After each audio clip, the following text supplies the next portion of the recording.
Hello friends, स्वागत है आपका विलियन चैप्टर के इस फोर्थ वीडियो लेक्चर में। दोस्तों, आज विलियन के सांद्रता के पद का ये लास्ट वीडियो लेक्चर है। तो दोस्तों, आइए जानते हैं मोलरता क्या होता है। मोलरता क्या होता है दोस्तों? 1 लीटर का विलयन होगा। कहने का मतलब यह है दोस्तों, कितने लीटर का विलयन होगा? 1 लीटर का विलयन होगा। उस 1 लीटर के विलयन में विलेय का कितना मोल उपस्थित है?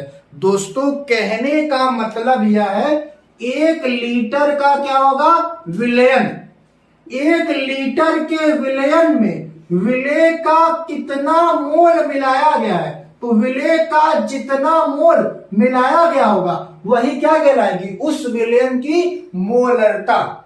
दोस्तों, कहने का मतलब यह है 1 लीटर का विलयन है, उस 1 लीटर के विलयन में विलेय का कितना मोल उपस्थित है? तो विलेय का जितना मोल उपस्थित होगा वही क्या कहलाएगी? उस विलयन की मोलरता। लैंग्वेज में 1 लीटर के विलयन में उपस्थित विलेय के मोलों की संख्या को उस विलयन की मोलरता कहते हैं। जिसका लैंग्वेज आपके सामने है, 1 लीटर विलयन में विलीन विलेय के मोलों की संख्या को उस विलयन की मोलरता कहते हैं। दोस्तों, विलयन की मोलरता का फार्मूला है विलयन की मोलरता बराबर विलेय के मोलों की संख्या अपान विलयन का आयतन लीटर में। दोस्तों, अगर विलयन का आयतन ml में है तो आपको पता है 1 ml बराबर होता है 1/1000 लीटर के। तो ml को लीटर में बदलने के लिए 1000 से डिवाइड कराएंगे और वो 1000 जो डिवाइड कराएंगे वो कहां चला आएगा? इनटू में। तो इसलिए विलयन की मोलरता बराबर विलेय के मोलों की संख्या अपान विलयन का आयतन ml में इनटू 1000। कहने का मतलब, अगर विलयन का आयतन ml में है तो आप विलयन की मोलरता को इस फार्मूले से निकालेंगे। और विलेय के मोलों की संख्या आप कैसे निकालेंगे? तो आपको किसी के मोलों की संख्या निकालना थर्ड वीडियो लेक्चर में बताया गया था। तो किसी के मोलों की संख्या बराबर होती है उसके भार अपान उसके अणु भार के। तो विलेय के मोलों की संख्या बराबर हो जाएगी विलेय के भार के अपान विलेय के अणु भार के। दोस्तों, अब आइए सीखते हैं मोलरता क्या होता है। दोस्तों, मोलरता क्या होता है? मोलरता का मतलब 1 किलोग्राम का विलायक होगा। दोस्तों, मोलरता का मतलब 1 किलोग्राम का विलायक होगा। 1 किलोग्राम के विलायक में विलेय के कितने मोल उपस्थित हैं? कहने का मतलब दोस्तों, मोलरता का मतलब 1 किलोग्राम का क्या होगा? विलायक। उस 1 किलोग्राम के विलायक में विलेय का कितना मोल उपस्थित है? तो 1 किलोग्राम विलायक में विलेय का जितना मोल उपस्थित होगा वही क्या कहलाएगी? उस विलयन की मोलरता। कहने का मतलब 1 किलोग्राम विलायक में विलीन विलेय के मोलों की संख्या को उस विलयन की मोलरता कहते हैं। दोस्तों, जिसका लैंग्वेज आपके सामने है, 1 किलोग्राम विलायक में विलीन विलेय के मोलों की संख्या को उस विलयन की मोलरता कहते हैं। विलयन की मोलरता का फार्मूला है विलयन की मोलरता बराबर विलेय के मोलों की संख्या अपान विलायक का भार किलोग्राम में। अगर विलायक का भार ग्राम में है तो इसी फार्मूले में 1000 से मल्टीप्लाई करा देंगे। और अगर विलेय के मोलों की संख्या नहीं दिया रहेगा तो अब विलेय के मोलों की संख्या को निकाल लेंगे। तो विलेय के मोलों की संख्या बराबर हो जाएगी विलेय के भार के अपान विलेय के अणु भार के। दोस्तों, मोलरता को प्रदर्शित करते हैं कैपिटल एम से और मोलरता को प्रदर्शित करते हैं स्मॉल एम। दोस्तों, अगर आपको कहीं 10 कैपिटल एम लिखा हुआ मिल जाए तो दोस्तों इसका मतलब यह है कि विलेय का 10 मोल उपस्थित है। विलेय का 10 मोल उपस्थित है 1 लीटर विलयन में।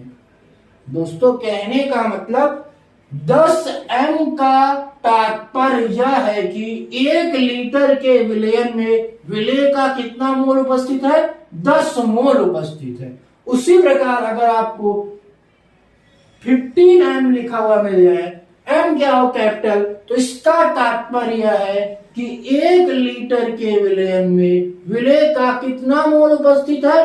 15 मोल उपस्थित है। दोस्तों, उसी प्रकार आपको अगर 6 के आगे स्मॉल एम लिखा हुआ मिल जाए तो 6 के आगे स्मॉल एम का मतलब है कि 1 किलोग्राम विलायक में 1 किलोग्राम विलायक में विलेय का कितना मोल उपस्थित है? 6 मोल उपस्थित है। तो दोस्तों, उसी प्रकार से अगर आपको 8 और स्मॉल m लिखा हुआ मिल जाए तो इसका मतलब यह है कि 1 किलोग्राम विलायक में कितना मोल उपस्थित है? विलेय का 8 मोल उपस्थित है। दोस्तों अब मोलरता क्या होती है और मोलरता क्या होती है, आपको यह बात समझ में आ गई होगी। हम आशा करते हैं कि आपको यह बात समझ में आ गई होगी। दोस्तों आइए मोलरता और मोलरता का न्यूमेरिकल देखते हैं। दोस्तों न्यूमेरिकल आपके सामने है। उस विलयन की मोलरता ज्ञात कीजिए जिसमें 5 ग्राम NaOH 450 ml विलयन में घुला हो। दोस्तों क्वेश्चन ये कह रहा है उस विलयन की आपको मोलरता ज्ञात करनी है जिसमें 5 ग्राम NaOH 450 ml विलयन में घुला है। तो दोस्तों कितने ml का विलयन है? 450 ml का विलयन है। तो इसका मतलब यह है विलयन का आयतन आपको दिया है कितना? 450 ml। तो दोस्तों जो दिया है उसे आइए लिख लेते हैं। तो विलयन का आयतन आपको दिया है, विलयन का आयतन बराबर 450 ml। और क्या कह रहा है दोस्तों? इस विलयन में कितना ग्राम NaOH घुला है? 5 ग्राम NaOH घुला है। तो विलयन में जो चीज घुलता है वो क्या होता है? विलेय होता है। कहने का मतलब यहां पर जो NaOH है वो क्या है? विलेय है। और कितना NaOH है? 5 ग्राम NaOH है। कहने का मतलब 5 ग्राम NaOH का तात्पर्य यह है कि NaOH जो कि विलेय है उसका भार कितना है? 5 ग्राम। तो आइए इसे भी लिख लेते हैं। NaOH जो कि क्या है? विलेय है, इसका भार कितना दिया है? 5 ग्राम। दोस्तों आपसे क्या पूछ रहा है? उस विलयन की मोलरता ज्ञात कीजिए। तो दोस्तों विलयन की मोलरता का फार्मूला होता है विलेय के मोलों की संख्या अपान विलयन का आयतन लीटर में। तो दोस्तों आपको विलयन का आयतन लीटर में नहीं दे रखा है, किसमें दे रखा है? ml में दे रखा है। तो आप ml को क्या करेंगे? लीटर में चेंज कर लेंगे। तो ml को लीटर में चेंज करने के लिए 1000 से क्या करेंगे? डिवाइड करवा देंगे। तो ये किसमें बदल जाएगा? लीटर में। और दोस्तों क्या आपको यहां पर विलेय के मोलों की संख्या दिया है क्या? तो दोस्तों यहां पर आपको विलेय के मोलों की संख्या भी नहीं दिया है। तो आप विलेय के मोलों की संख्या निकाल लेंगे। तो विलेय के मोलों की संख्या बराबर हो जाएगा विलेय का भार अपान विलेय का अणु भार। तो दोस्तों विलेय का भार कितना है? विलेय का भार कितना है? 5। अब दोस्तों विलेय का अणु भार, विलेय का अणु भार मतलब NaOH का अणु भार। तो NaOH का अणु भार आप कैसे निकालेंगे?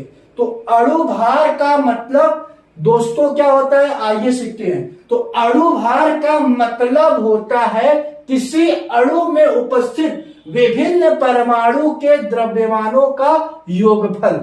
कहने का मतलब यह है कि अगर हमें NaOH का अणु भार निकालना है तो हम कैसे निकालेंगे? आइए सीखते हैं। तो NaOH का अणु भार बराबर होगा 40 के। दोस्तों ये 40 NaOH का अणु भार कैसे आया आइए जानते हैं। तो NaOH अभी आपको अणु भार का मतलब बताया गया। अणु भार का मतलब किसी अणु में उपस्थित विभिन्न परमाणु के द्रव्यमानों का योगफल। तो Na का द्रव्यमान कितना होता है? 23। हम एक तत्व के परमाणु से दूसरे तत्व के परमाणु की तरफ बढ़ रहे हैं, इसके बीच में क्या लगाएंगे? प्लस। ऑक्सीजन, एक ऑक्सीजन का परमाणु द्रव्यमान कितना होता है? 16। फिर एक तत्व से दूसरे तत्व की तरफ बढ़ रहे हैं, फिर से क्या लगाएंगे? प्लस। हाइड्रोजन का परमाणु द्रव्यमान कितना होता है? 1। सबको ऐड करिए कितना आएगा? 40। तो कहने का मतलब यह है कि NaOH का अणु भार कितना आ गया? 40। तो यहां पे रख देते हैं 40। तो दोस्तों उसी प्रकार हम H2SO4 का अणु भार निकाल लेते हैं, हमें और क्लियर हो जाएगा। तो ध्यान से सुनिए, अणु भार का मतलब आपको अभी बताया गया कि किसी अणु में उपस्थित विभिन्न परमाणु के द्रव्यमानों का योगफल। तो आइए H2SO4 का निकालते हैं। तो एक हाइड्रोजन का परमाणु द्रव्यमान कितना होता है? एक। तो यहाँ पे कितना हाइड्रोजन है? 2 हाइड्रोजन। तो 2 हाइड्रोजन का परमाणु द्रव्यमान कितना हो जाएगा? 2। अब बीच में एक तत्व से दूसरे तत्व की तरफ बढ़ रहे हैं, बीच में क्या लगाएंगे? प्लस। सल्फर, सल्फर का परमाणु द्रव्यमान कितना होता है? 32। यहाँ 32 लिख दिए। फिर एक तत्व से दूसरे तत्व की तरफ बढ़ रहे हैं, बीच में क्या लगाएंगे? प्लस। ऑक्सीजन, ऑक्सीजन का परमाणु द्रव्यमान कितना होता है? 16। तो एक ऑक्सीजन का परमाणु द्रव्यमान कितना होता है? 16। यहाँ पे कितनी ऑक्सीजन है? 4। तो 4 ऑक्सीजन का परमाणु द्रव्यमान कितना हो जाएगा? 64। इन सबको ऐड करेंगे, कितना आ जाएगा? 98। तो दोस्तों उसी प्रकार HNO3 का अणु भार कितना होता है? आप कमेंट बॉक्स में जरूर बताइएगा। तो दोस्तों विलेय के मोलों की संख्या बराबर विलेय का भार अपान विलेय का अणु भार। तो विलेय का भार कितना था? 5 और विलेय का अणु भार कितना था? 40। तो हमें विलेय के मोलों की संख्या पता चल गई। तो विलेय के मोलों की संख्या और विलयन का आयतन लीटर में इस फार्मूले में आइए रखते हैं। तो विलेय के मोलों की संख्या, तो विलेय के मोलों की संख्या कितनी है? विलेय के मोलों की संख्या कितनी है? 5/40 अपान विलयन का आयतन लीटर में। तो विलयन का आयतन लीटर में कितना है? 450/1000। दोस्तों इसको सॉल्व कर लीजिएगा और इसका आंसर कमेंट बॉक्स में जरूर बताइएगा। तो दोस्तों इसका मात्रक क्या होगा? ऊपर क्या है? विलेय के मोलों की संख्या। तो विलेय के मोलों की संख्या को हम प्रदर्शित कर रहे हैं मोल लिखकर। कहने का मतलब विलेय के मोलों की संख्या का मतलब मोल। अपान क्या है? विलयन का आयतन इसमें लीटर में। तो मोलरता का मात्रक होता है मोल प्रति लीटर। याद रखिएगा दोस्तों, मात्रक लिखना आवश्यक है। तो विलयन की मोलरता का मात्रक क्या है? मोल प्रति लीटर। या फिर आप मोल प्रति लीटर न लिखकर मोलरता को हम किससे प्रदर्शित करते हैं? कैपिटल एम से, कैपिटल एम लिख सकते हैं। तो दोस्तों आंसर को कमेंट बॉक्स में जरूर बताइएगा। तो दोस्तों आइए उसी प्रकार मोललता का एक न्यूमेरिकल देखते हैं। तो न्यूमेरिकल आपके सामने लिखा गया है 100 ग्राम विलायक में विलेय का 1/10 मोल घुला है, विलयन की मोललता ज्ञात कीजिए। तो दोस्तों आपसे क्या पूछ रहा है? विलयन की मोललता। तो दोस्तों क्वेश्चन ये कह रहा है 100 ग्राम विलायक। तो केवल अगर आप इतना क्वेश्चन पढ़े तो आपको क्लियर हो रहा है कि विलायक कितने ग्राम का है? 100 ग्राम का है। 100 ग्राम विलायक का तात्पर्य है विलायक का भार दिया है कितना? 100 ग्राम। तो आइए जो दिया है उसे लिख लेते हैं। विलायक का क्या दिया है? भार। तो विलायक का भार कितना दिया है? 100 ग्राम। तो उस 100 ग्राम विलायक में विलेय का कितना मोल घुला हुआ है? 1/10 मोल घुला हुआ है। कहने का मतलब कि 100 ग्राम विलायक में जो विलेय है कितना है? 1/10 मोल उपस्थित है। तात्पर्य यह है कि विलेय के मोलों की संख्या आपको दे दिया है। तो विलेय के मोलों की संख्या कितनी दे रखा है? 1/10। आइए उसे भी देख लेते हैं। विलेय के मोलों की संख्या, विलेय के मोलों की संख्या, विलेय के मोलों की संख्या कितना दिया है? 1/10। आपसे पूछ रहा है विलयन की मोललता ज्ञात कीजिए। तो विलयन की मोललता बराबर फार्मूला होता है विलेय के मोलों की संख्या अपान विलायक का भार किलोग्राम में। तो आपको विलायक का भार किसमें दिया है? ग्राम में। तो आप ग्राम को किलोग्राम में बदल देंगे। तो ग्राम को किलोग्राम में बदलने के लिए आपको 1000 से डिवाइड कराना पड़ेगा। तो हम लोग आइए 1000 डिवाइड करा दिए। ये किससे बदल जाएगा? किलोग्राम में। अब दोस्तों इसको सॉल्व करेंगे 1/10 आ जाएगा और 1/10 का मतलब होता है 0.1। उसी प्रकार यहाँ पर 1/10 है, 1/10 का मतलब 0.1। आइए दोस्तों वैल्यू पुट कर देते हैं फार्मूले में। तो विलेय के मोलों की संख्या, तो विलेय के मोलों की संख्या कितनी है? 0.1 अपान विलायक का भार किलोग्राम में। तो विलायक का भार किलोग्राम में कितना है? 0.1। तो 0.1 से 0.1 कट जाएगा। आंसर कितना जाएगा? 1। यूनिट क्या? मोल अपान किलोग्राम। दोस्तों अगर आप मोल अपान किलोग्राम नहीं लिखना चाहते हैं तो आप केवल क्या लिख देंगे? Small m। तो दोस्तों आपके लिए एक होमवर्क है, एक न्यूमेरिकल, जिसका आप स्क्रीनशॉट ले लें दोस्तों इसका आंसर कमेंट बॉक्स में जरूर बताइएगा। दोस्तों विलयन के सांद्रता का अगला पद है फार्मलता।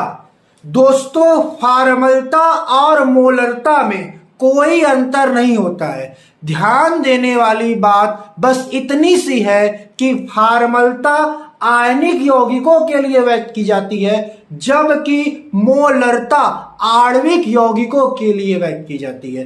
दोस्तों कहने का तात्पर्य यह है कि फार्मलता आयनिक यौगिकों के लिए व्यक्त की जाती है और मोलरता आणविक यौगिकों के लिए व्यक्त की जाती है। तो दोस्तों आइए फार्मलता का डिफिनीशन देखते हैं।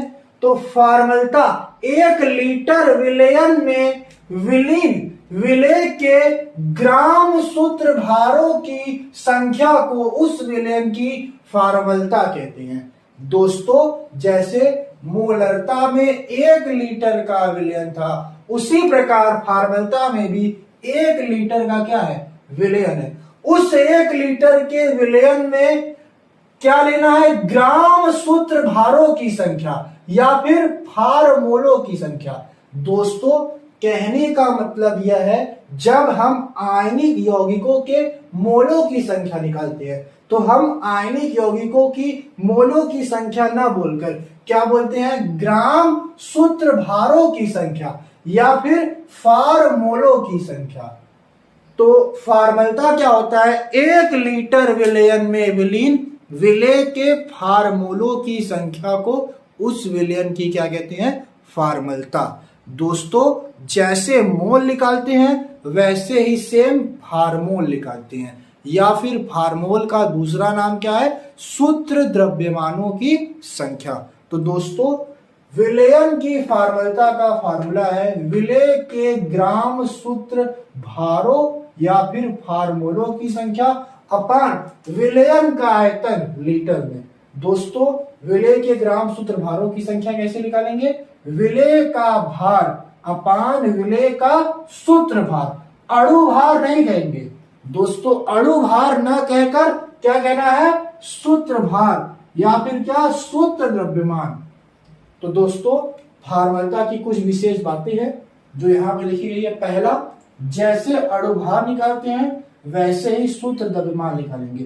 तो अणु भार निकालना आप जानते हैं, तो एकदम सेम तरीका होगा सूत्र द्रव्यमान निकालने का। आयनिक यौगिक जैसे NaCl, KNO3, Na2CO3 आदि के लिए फार्मलता निकालते हैं, जबकि आणविक यौगिकों के लिए मोलरता निकालते हैं। दोस्तों जो हम NaCl का अणु भार निकालते हैं, NaCl का अणु भार कितना है, Na का कितना होता है परमाणु द्रव्यमान 23, एक तत्व से दूसरे तत्व की तरफ बढ़ रहा है, बीच में क्या लगाएंगे प्लस, क्लोरीन, क्लोरीन का कितना होता है 35.5, इन दोनों को ऐड कराएं कितना आएगा 58.5।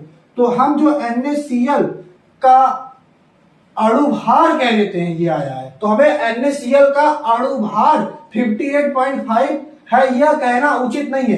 क्या कहना उचित है, NaCl का सूत्र भार या फिर सूत्र द्रव्यमान 58.5 है। दोस्तों कहने का मतलब NaCl का सूत्र भार 58.5 है, न कि NaCl का अणु भार।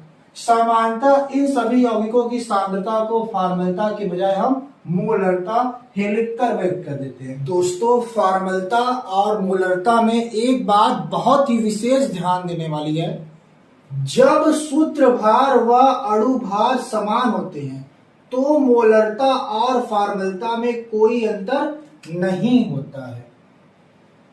कुछ विलेय जब विलायक में घोले जाते हैं उनका संगुणन हो जाता है, उनका अणु द्वितीयक या तृतीयक बन जाता है।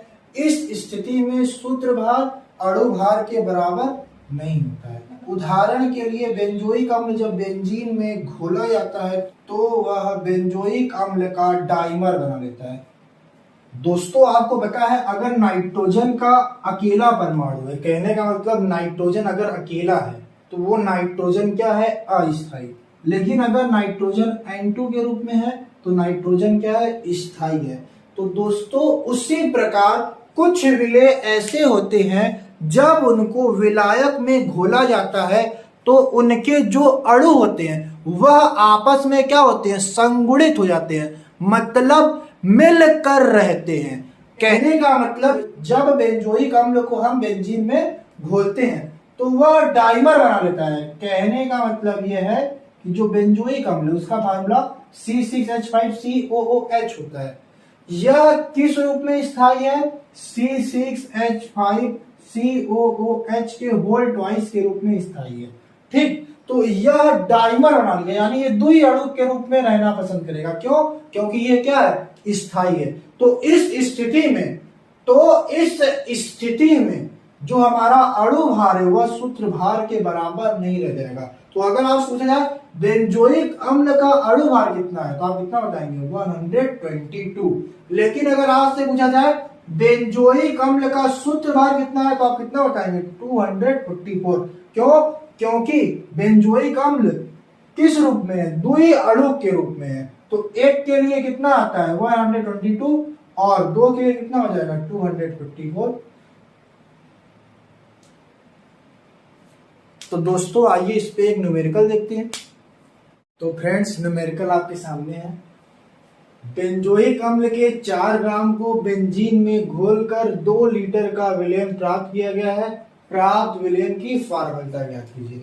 तो क्वेश्चन दोस्तों क्या है? बेंजोइक अम्ल के 4 ग्राम को किसमें घोला गया है? बेंजीन में। तो जब बेंजोइक अम्ल को बेंजीन में घोला गया है तो कितने लीटर का विलयन बना है? 2 लीटर का विलयन बना है। कहने का मतलब विलयन का आयतन आपको दे दिया है कितना? 2 लीटर। तो आइए जो दिया उसे लिख लेते हैं। विलयन का आयतन कितना दिया है? 2 लीटर।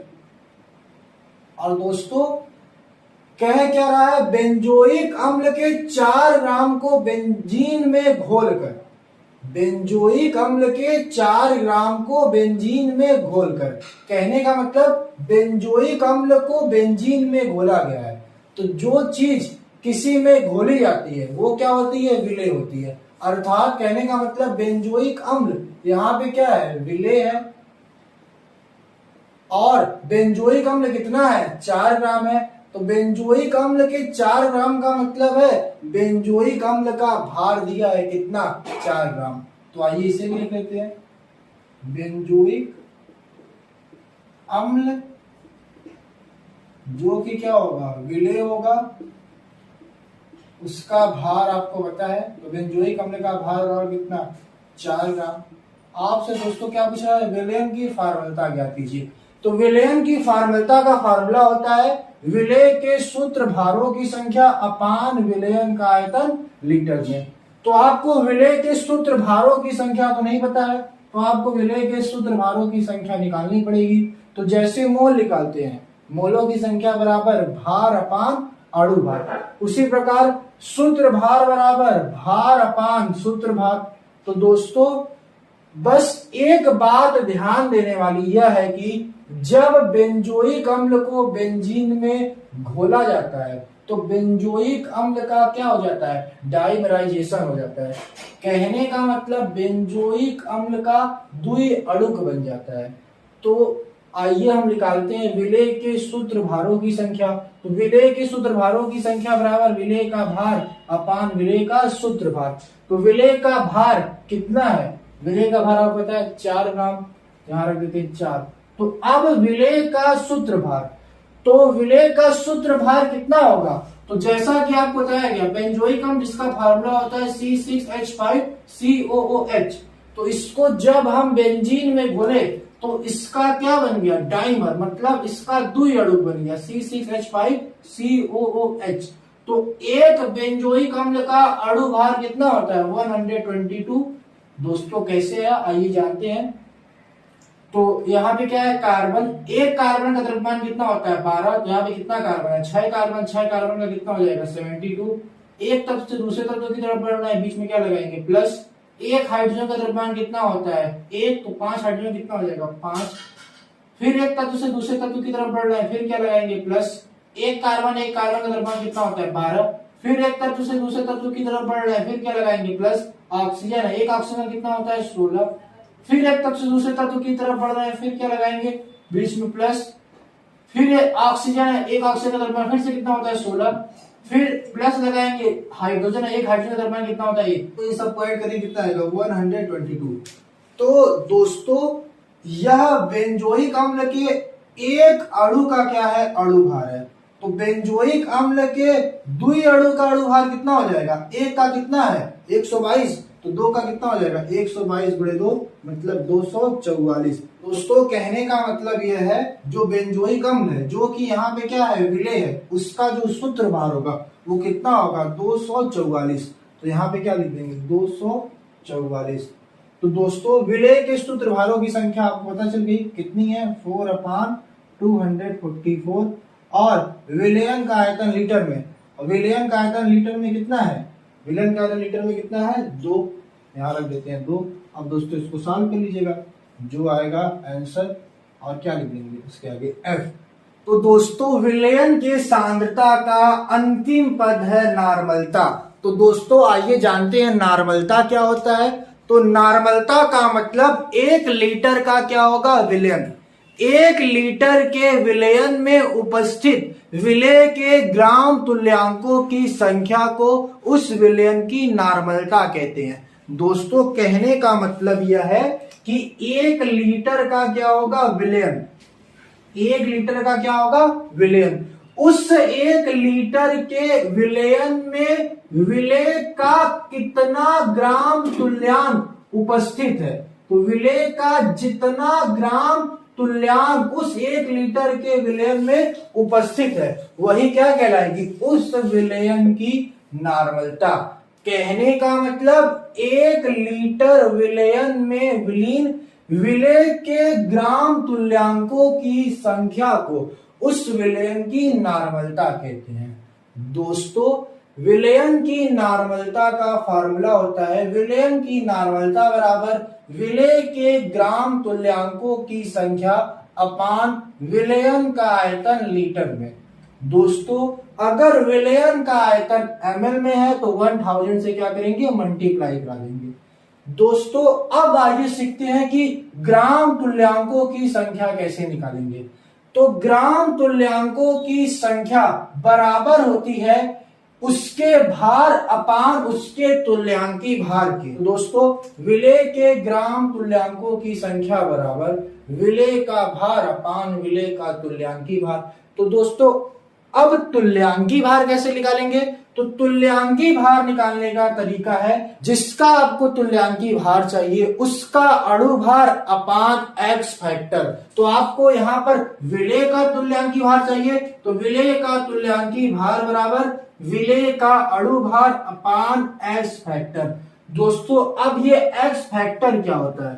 तो दोस्तों अलग अलग पदार्थों का अर्थात यहाँ पर विलेय है तो अलग अलग विलेय का जो एक्स फैक्टर होगा वो क्या होगा अलग अलग होगा। दोस्तों कहने का मतलब यह है कि अलग अलग प्रकार के पदार्थों का तुल्यांकी भार निकालने का जो तरीका होता है वो अलग अलग होता है। तो आइए सीखते हैं हम अलग अलग पदार्थों का तुल्यांकी भार कैसे निकालेंगे। दोस्तों अगर आपसे कोई पूछे तत्व का तुल्यांकी भार कैसे निकालेंगे तो किसी तत्व का जो तुल्यांकी भार होता है वो बराबर होता है उस तत्व के परमाणु भार के अपान उस तत्व की संयोजकता के।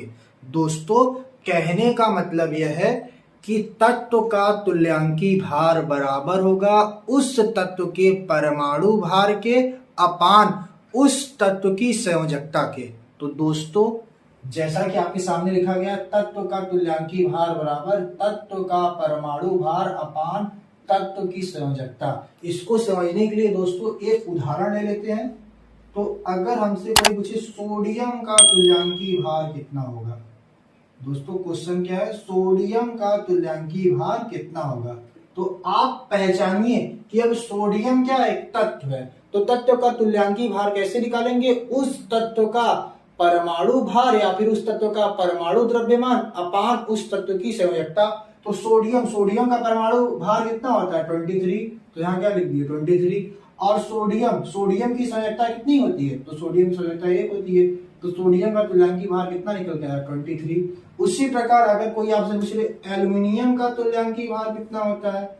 दोस्तों अगर उसी प्रकार आपसे कोई पूछ ले एल्युमिनियम का तुल्यांकी भार कितना होता है, तो एल्युमिनियम का तुल्यांकी भार बराबर होगा एल्युमिनियम के परमाणु भार के अपान एल्युमिनियम की संयोजकता के। तो एल्युमिनियम का परमाणु भार कितना होता है, तो एल्युमिनियम का परमाणु भार कितना होता है 26, और एल्युमिनियम की संयोजकता कितनी होती है 3। इसको सॉल्व कर देंगे, जो आएगा वो क्या कहलाएगा एल्युमिनियम का तुल्यांकी भार। तो कहने का मतलब दोस्तों यह है कि आपको जिस तत्व का तुल्यांकी भार पूछा जाएगा, ऊपर क्या लेना है, उस तत्व का परमाणु भार या फिर उस तत्व का परमाणु द्रव्यमान कह सकते हैं, अपान उस तत्व की क्या संयोजकता। तो दोस्तों उसी प्रकार अगर विलेय के रूप में अम्ल होगा, कहने का मतलब अगर विलेय के रूप में क्या हो अम्ल हो, तो आप अम्ल का तुल्यांकी भार कैसे निकालेंगे, अम्ल का तुल्यांकी भार बराबर होगा उस अम्ल के अणु भार के अपान उस अम्ल की क्षारकता के। दोस्तों क्षारकता का मतलब यह होता है कि कोई अम्ल कितना H+ आयन दे रहा है। कहने का मतलब किसी अम्ल में H+ आयनों की संख्या क्या कहलाती है, उसकी क्षारकता। तो दोस्तों अम्ल का तुल्यांकी भार बराबर उस अम्ल का अणु भार अपान क्षारकता। तो क्षारकता का मतलब क्या, हाइड्रोजन आयनों की संख्या। जैसे दोस्तों एग्जांपल से समझते हैं, जैसे आपको कोई कह दे HCl का तुल्यांकी भार निकालिए, तो HCl का तुल्यांकी भार बराबर हो जाएगा HCl के अणु भार के। तो HCl का अणु भार कितना होता है, HCl मतलब हाइड्रोजन कितना है यहाँ पर एक, तो एक हाइड्रोजन का द्रव्यमान कितना होता है एक तत्व से दूसरे तत्व की तरफ बढ़ रहे हैं, बीच में क्या लगाएंगे प्लस। क्लोरीन का परमाणु भार कितना होता है 35.5। नीचे HCl कितना H+ आयन दे रहा है, तो जब HCl को जल में घोला जाता है, जब HCl को जल में घोला जाता है तो HCl कितना H+ आयन देता है, एक H+ आयन देता है। तो यहाँ पर HCl में H+ आयनों की संख्या कितनी हुई एक, तो इसे नीचे यहाँ क्या लिखेंगे एक, इसको ऐड कराएंगे दोस्तों आएगा 36.5/1, और इसको सॉल्व करेंगे कितना आएगा 36.5। तो कहने का मतलब यह है कि HCl का तुल्यांकी भार कितना आ गया 36.5।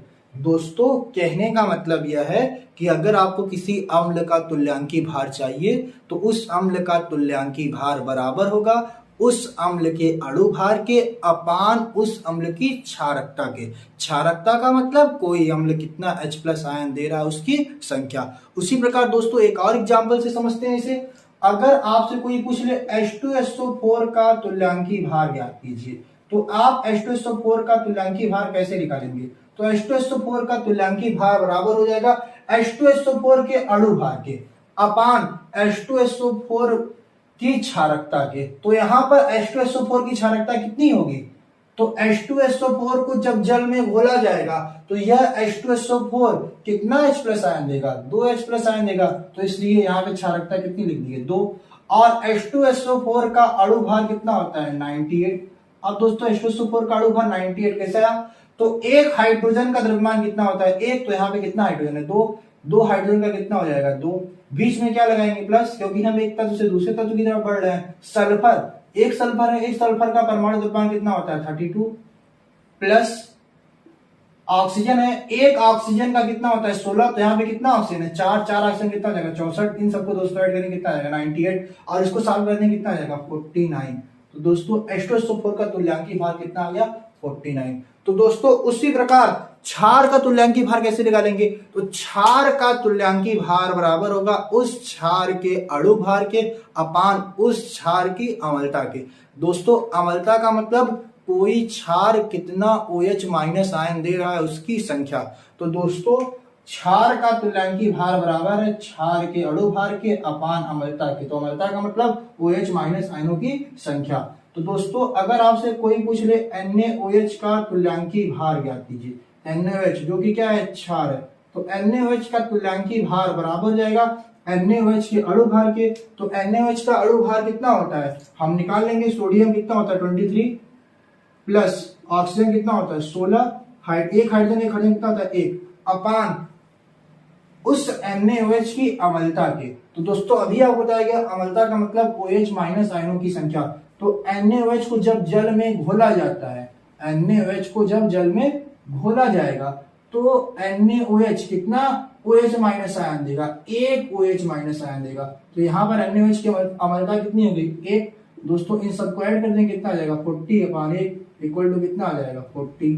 तो दोस्तों उसी प्रकार अगर आपसे पूछ ले कैल्शियम हाइड्रोक्साइड का तुल्यांकी भार कितना होगा, तो कैल्शियम हाइड्रोक्साइड का तुल्यांकी भार बराबर हो जाएगा कैल्शियम हाइड्रोक्साइड के अणु भार के अपान कैल्शियम हाइड्रोक्साइड की अम्लता के। तो यहाँ पे कैल्शियम हाइड्रोक्साइड की अम्लता कितनी हो जाएगी 2, क्योंकि यहाँ पर कितना OH दिख रहा है, 2 OH दिख रहा है। तो जब इसको जल में घोला जाएगा तो यह 2 OH माइनस आयन देगा और कैल्शियम हाइड्रोक्साइड का अणु भार आप निकालेंगे। तो यहाँ पे कैल्शियम है, तो कैल्शियम का परमाणु जो भार होता है कितना होता है 40 प्लस यहाँ 2 है तो यहाँ क्या लिख देते हैं 2। ऑक्सीजन कितना होता है 16, एक तत्व से दूसरे तत्व की तरफ गए हैं, बीच में क्या लगाया प्लस, एक हाइड्रोजन कितना होता है 1। तो दोस्तों इसको सॉल्व कर लेंगे, ये हो गया 40 प्लस 16 और 1 17, 17 2 34/2। तो दोस्तों इसको सॉल्व कर लेंगे, जो आएगा वो क्या कहलाएगा कैल्शियम हाइड्रोक्साइड का तुल्यांकी भार। दोस्तों कहने का मतलब यह है कि अगर आपसे तत्व का तुल्यांकी भार पूछा जाएगा तो उस तत्व का परमाणु भार अपान उस तत्व की संयोजकता। अगर अम्ल का पूछा जाएगा तो अम्ल का अणु भार अपान उस अम्ल की क्षारकता। अगर क्षार का पूछा जाएगा तुल्यांकी भार तो क्षार का तुल्यांकी भार बराबर होगा उस क्षार के अणु भार के अपान उस क्षार की अम्लता के। तो दोस्तों लवण का तुल्यांकी भार कैसे निकालेंगे, तो लवण का तुल्यांकी भार बराबर होता है उस लवण के अणु भार के अपान उस लवण में उपस्थित धन आयनों या फिर ऋण आयनों की संख्या के। दोस्तों कहने का मतलब यह है लवण का तुल्यांकी भार बराबर होगा उस लवण के अणु भार के अपान उस लवण में उपस्थित धन आयनों या फिर ऋण आयनों की संख्या के। तो दोस्तों आइए इसको लिख देते हैं। तो दोस्तों लवण का तुल्यांकी भार बराबर लवण का अणु भार अपान लवण में उपस्थित धन आयनों या फिर ऋण आयनों की संख्या। तो आइए इसे एक न्यूमेरिकल समझते हैं। जैसे अगर आपसे पूछ लिया जाए NaCl का तुल्यांकी भार कितना होगा, तो NaCl का जो तुल्यांकी भार होगा वो बराबर होगा NaCl के अणु भार के। तो NaCl का अणु भार आप निकाल लेंगे, तो NaCl का अणु भार का मतलब सोडियम कितना, सोडियम का परमाणु भार कितना हो जाएगा 23 प्लस क्लोरीन का कितना हो जाएगा 35.5 और जो NaCl है उसमें एक धन आयन होता है और एक क्या होता है ऋण आयन होता है। तो दोस्तों लवण में उपस्थित आपको क्या लेना है, या तो धन आयनों की संख्या लेनी है या फिर ऋण आयनों की संख्या लेनी है। तो धन आयनों की संख्या कितनी है 1, तो यहाँ पर अपान 1 ले लेंगे। ठीक, इसको दोस्तों सॉल्व करेंगे कितना आएगा 58.5/1, तो कितना जाएगा 58.5। दोस्तों उसी प्रकार अगर आपसे कोई पूछ ले Al2SO4 के होल थ्राइस का तुल्यांकी भार निकालिए, तो इसका तुल्यांकी भार बराबर हो जाएगा इसके अणु भार के अपान इसमें उपस्थित धन आयनों या फिर ऋण आयनों की संख्या के। तो एक एल्युमिनियम पर +3 आवेश होता है, तो यहाँ पे कितना एल्युमिनियम है 2 एल्युमिनियम है, तो 2 एल्युमिनियम पे कितना आवेश हो जाएगा प्लस का 6, तो यहाँ पर +6 आवेश है। उसी प्रकार SO4 के ऊपर 2 माइनस चार्ज होता है, तो यहाँ पे कितना SO4 है 3 SO4 है, तो 3 गुना कितना हो जाएगा -6। तो यहाँ पे धन आयनों और ऋण आयनों की संख्या क्या है +6 और -6। तो या तो धन आयनों की संख्या ले लीजिए या फिर ऋण आयनों की संख्या ले लीजिए। तो हम लोग धन आयनों की संख्या ले लेते हैं 6 आ गई। तो दोस्तों इसको सॉल्व कर लेंगे। तो दोस्तों इस प्रकार से हम क्या निकाल लेंगे तुल्यांकी भार। तो दोस्तों आने वाले वीडियो लेक्चर में आप सॉल्यूशन चैप्टर के इंपॉर्टेंट न्यूमेरिकल को देखेंगे। Thanks for watching. Please like and subscribe my YouTube channel.